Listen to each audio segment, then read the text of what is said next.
बिस्मिल्लाहिर्रहमानिर्रहीम। मोहतरम नाज़रीन, अस्सलाम वालेकुम। हज़रत खतीजा कुबरा रज़ी अल्लाह ताला अन्हा सीरत व किरदार, इज़्ज़त व एहतराम और मुकाम मर्तबा के लिहाज से कुरैश की बेहतरीन ख़वातीन में शुमार होती थीं।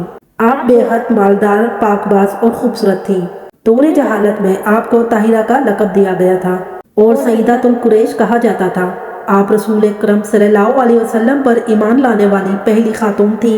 हुज़ूर अल्लाह सल्लल्लाहु अलैहि वसल्लम ने जिन 4 ख़वातीन को जन्नत की बेहतरीन ख़वातीन करार दिया, आप इनमें से एक हैं। रिवायत के मुताबिक जब पैगम्बर इस्लाम मेराज पर तशरीफ़ ले गए तो वापसी पर जिब्राइल अलैहिस्सलाम ने अर्ज़ किया कि खुदा की जानिब से और मेरी तरफ से खतीजा को सलाम कहिएगा। मुतादाद रवायत में है कि जब जिब्रील अलैहिस्सलाम नाजिल होते तो हज़रत खतीजा को सलाम भिजवाते। हज़रत आयशा रज़ी अल्लाह ताला अन्हा फरमाती हैं कि जब हम चाहते कि आन हज़रत सल्लल्लाहु अलैहि वसल्लम हमसे खुश हों तो हम खतीजा का तज़किरा नेकी के साथ यानी अच्छे अल्फाज में किया करती। हज़रत खतीजा का रिसालत में आन हज़रत सल्लल्लाहु अलैहि वसल्लम के काबिल वज़ीर और मददगार थीं। जब लोगों ने आपको तन्हा छोड़ दिया तो वो ही आपकी मोनिस व गमखार थी और अहले मक्का जब आपको अज़ार व तकालीफ पहुँचा रहे थे तो वो ही आपकी मदद और तसल्ली व तशवीक़ करती थी और अपने हुस्न अखलाक से आपको दिलासा व तस्कीन देती थी। साहिब किताब अनवर ने रिवायत की है कि एक रोज़ हज़रत खतीजा अपने बाला खाना पर चंद औरतों और कनीज़ों के साथ बैठी हुई थी। यहूदियों का एक आलम भी वहाँ मौजूद था। अचानक जनाब रसूल सल्लल्लाहु अलैहि वसल्लम वहाँ से गुजरे। इस आलिम ने कहा कि अभी एक जवान यहाँ से गुजरा है, क्या ये मुमकिन है कि तुम इसे यहाँ बुलाओ। जनाब खतीजा ने अपनी एक कनीज़ को आन हज़रत के पीछे रवाना किया।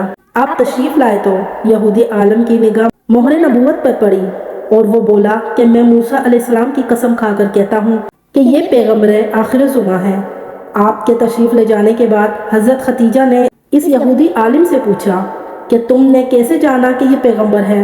इसने कहा कि इनके औसाफ मैंने तौरात में पढ़े हैं। इनके वालिद इनके बचपन में वफात पा जाएंगे और इनके दादा और चाचा इनकी परवरिश करेंगे और ये कुरैश की एक ऐसी औरत से निकाह करेंगे जो अपनी कौम में सबसे बुलंद मर्तबा अपने ख़ानदान की मलका और साहिब तदबीर होंगी। फिर इसने अपने हाथ से हज़रत खतीजा की तरफ इशारा करके कहा, ए खतीजा, मेरी बात याद रखना और कोशिश करना कि इनसे तुम्हारा रिश्ता अज़वाज कायम हो जाए, क्योंकि इसका साथ दुनिया और आखिरत में सादत है। फिर इसने चंद अशार पढ़े जो आन हज़रत और हज़रत खतीजा के अक़द पर मुश्तमिल थे। हज़रत खतीजा के एक चचा जिनका नाम वर्का बिन नौफिल था, अपने दीन के बहुत बड़े आलिम और आसमानी किताबों के कारी थे।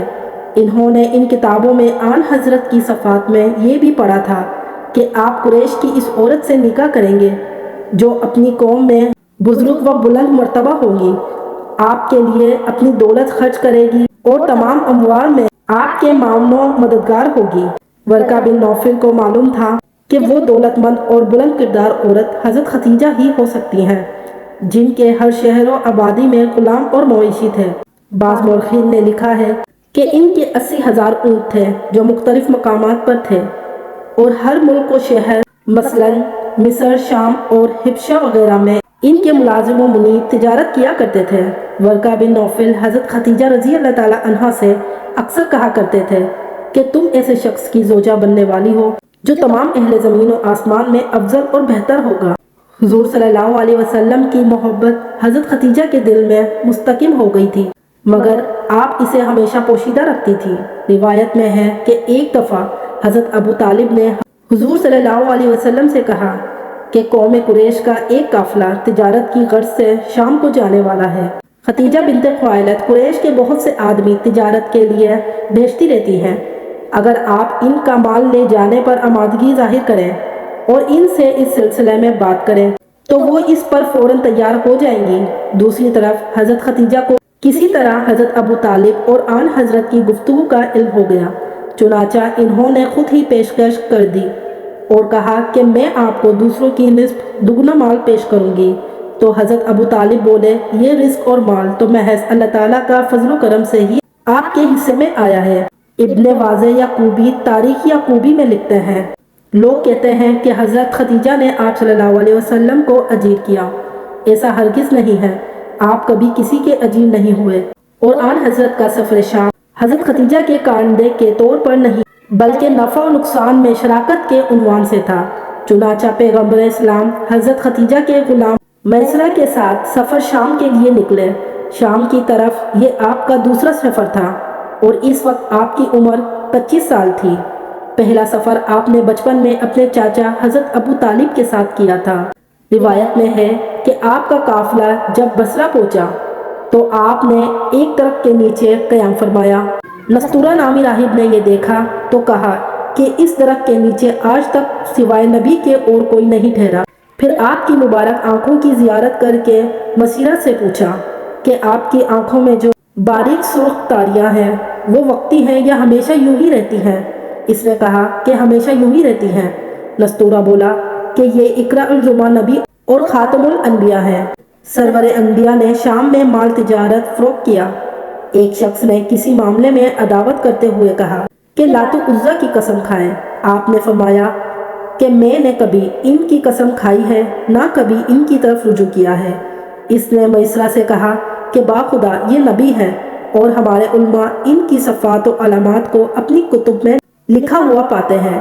میسرہ دیکھتا تھا کہ دوپہر کے وقت جب گرمی عروج پر ہوتی تو 2 فرشتے آپ پر سایہ فکن ہوتے۔ اس نے یہ سارے عجائب یاد رکھے اور واپسی پر حضرت ختیجہ سے بیان کیے۔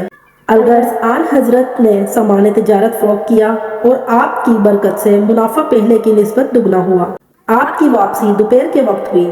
اس وقت حضرت ختیجہ اپنے بالا خانہ پر تشریف فرما رہی تھی۔ سرور دو عالم کو اس حال میں دیکھا کہ آپ اونٹ پر سوار ہیں اور 2 فرشتے آپ پر سایہ کیے ہوئے ہیں۔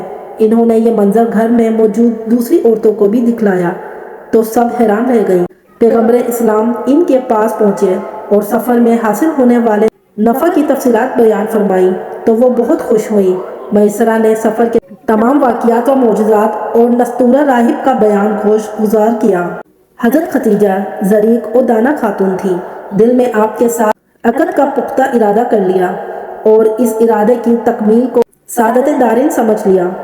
اس وقت بہت سے لوگ حضرت ختیجہ کے ساتھ نکاح کے آرزو مند تھے اور اس سلسلے میں ہر ممکن کوشش کر رہے تھے، کیونکہ آپ اوصاف حمیدہ کی حامل اور اعلیٰ حسب و نسب کی مالک تھی اور دولت مندی میں بھی سب پر فوقیت رکھتی تھی، مگر آپ نے کسی کی طرف بالکل توجہ نہ فرمائی۔ قریش کے جن سرداروں نے آپ کو شادی کے پیغام بھجوائے ان میں سلب بن ابی حاب، ابو جہل، ابو سفیان اور عقبہ بن ابی معیط وغیرہ شامل تھے۔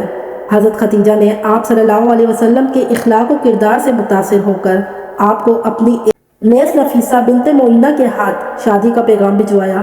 نفیسہ کہتی ہیں کہ جب میں حضور صلی اللہ علیہ وسلم کی خدمت میں شادی کا پیغام لے کر حاضر ہوئی تو آپ نے قبول فرمایا۔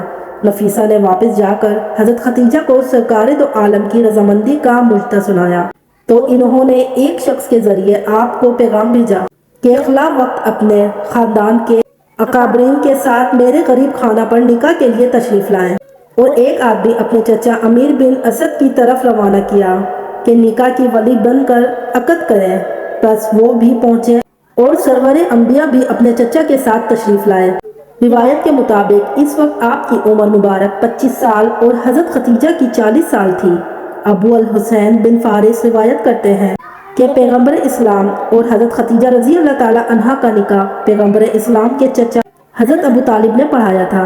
حضرت ختیجہ کا مہر 12 اونس سونا اور 25 اونٹ مقرر ہوئے، جسے حضرت ابو طالب نے اسی وقت ادا کر دیا۔ یہ واقعہ 27 قبل از ہجرت اور 595 عیسوی کا ہے۔ روایت میں ہے کہ جب تک حضرت ختیجہ رضی اللہ تعالی عنہا زندہ رہی، رسول اکرم صلی اللہ علیہ وسلم نے کوئی دوسرا عقد نہیں کیا تھا۔ یہ بھی واضح کر دے بعض لوگوں کا یہ کہنا بے بنیاد اور غلط ہے کہ حضرت ختیجہ نے حضور صلی اللہ علیہ وسلم کے عقد میں آنے سے پہلے 2 شادیاں کی تھیں اور دونوں خاوندوں سے آپ کی اولاد بھی تھی۔ ابن شہر آشوب کہتے ہیں کہ احمد بالازدی، ابو قاسم کوفی، ابو جعفر اور مرتضیٰ نے اپنی اپنی کتاب میں نقل کیا ہے کہ رسول اللہ نے جب حضرت ختیجہ سے شادی کی تو وہ باکرہ یعنی کنواری تھی۔ حضرت ختیجہ کے پہلے سے شادی ہونے اور صاحب اولاد ہونے کا شوشہ ممکن ہے کہ انہی لوگوں کا چھوڑا ہوا ہو جن کے آباء و اجداد نے ہر حیلہ کیا کہ کسی طرح عرب کے سب سے زیادہ خوب رو زریق دانا اور مالدار خاتون کے ساتھ رشتہ ازواج قائم کر سکیں۔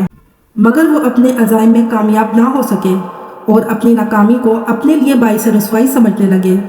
चुनाचा जब वो दरनायाब 40 साल आगोश सदफ में रहने के बाद ताज रिसालत की जीनत बना, तो ये लोग इसकी ताबंदगी मांग करने की कोशिश से नाकाम में आपके शादीशुदा और साहिब औलाद होने का प्रोपगंडा करने लगे।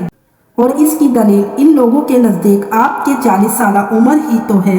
चुनाचा इनके हिसाब से आपकी पहली शादी नौजवानी में हुई, फिर आप बेवा हो गई, फिर दूसरी शादी हुई, फिर बेवा हो गई, हत्ता के 40 साल की उम्र में पहुंच गई। तब आपने हुजूर सल्लल्लाहु अलैहि वसल्लम के साथ अक़द किया। और अरब में चूंकि कम उम्र में ही लड़कियों की शादी कर दी जाती थी, इसलिए ये कैसे मुमकिन है कि कुरैश के सबसे ज़्यादा हसीन और दाना और मालदार औरत 40 साल तक गैर शादीशुदा रहे।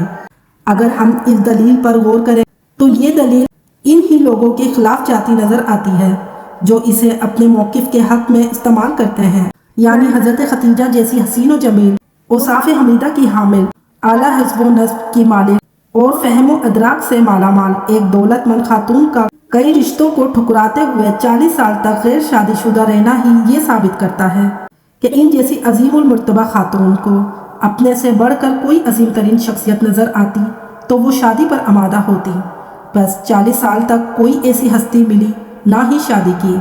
उम्मीद करती हूँ कि आपको आज की वीडियो अच्छी लगी होगी। अगर आपको हमारी वीडियो अच्छी लगी तो वीडियो को लाइक करें और मज़ीद इसी तरह की वीडियो देखने के लिए हमारा चैनल हिस्ट्री ऑफ इस्लाम ज़रूर सब्सक्राइब कीजिए। मिलते हैं अगली एक न्यू वीडियो में, जब तक के लिए अल्लाह हाफिज़।